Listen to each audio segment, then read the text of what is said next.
Hoy quisiera abordar el tema del acoso.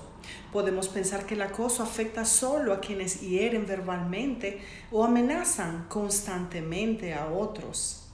A veces actúan solos, pero en muchos casos se encuentran acompañados, lo que les da la fuerza para seguir hiriendo a sus víctimas. En cambio, el acoso del que me gustaría hablar hoy se encuentra en tu cabeza.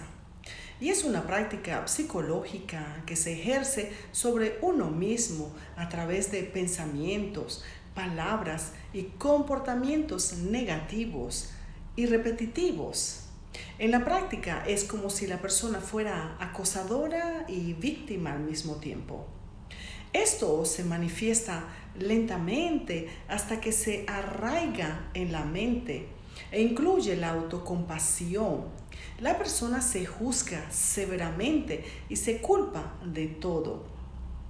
La mente es una máquina que nunca deja de funcionar porque su función es pensar. La mente es un instrumento que puede ser fuente de paz o pura destrucción, dependiendo de lo que tengas dentro de tu cabeza. Así que tienes que dominar la mente. ¿Y cómo puedes dominarla si no te has dado cuenta de que tienes una computadora muy compleja dentro de ti? La mente es una máquina que necesita desintoxicarse para que te sientas mejor. ¿Y cómo puedes lograrlo? Haciendo cambios. Esto es lo que tu mente y tu cuerpo te piden que hagas. Si necesitas pedir ayuda, hazlo, porque en algunos casos no podrás hacer nada. Lo que te pido es que identifiques los pensamientos negativos, el rumiarte dentro y la autocrítica. Reemplázalos con pensamientos positivos y constructivos que te ayuden a amarte como eres. El estrés puede obstruir la mente. Las técnicas de manejo del estrés como el ejercicio, la respiración profunda y la peregrinación te permitirán de liberarte del programa que has elegido y en cada paso libérate del dolor y de la pérdida, del odio que has acumulado en esta vida y perdónate a ti mismo y a los demás por lo que te han hecho.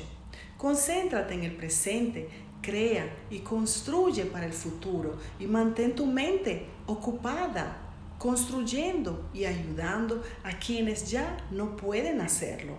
Existen muchas técnicas que pueden ayudarte, como el Ho'oponopono. Con estas 4 palabras puedes frenar los pensamientos destructivos que has arraigado en tu mente. Perdóname porque no entendí el daño que me estaba haciendo. Lo siento por cómo me he comportado. Te amo por cómo me has hecho.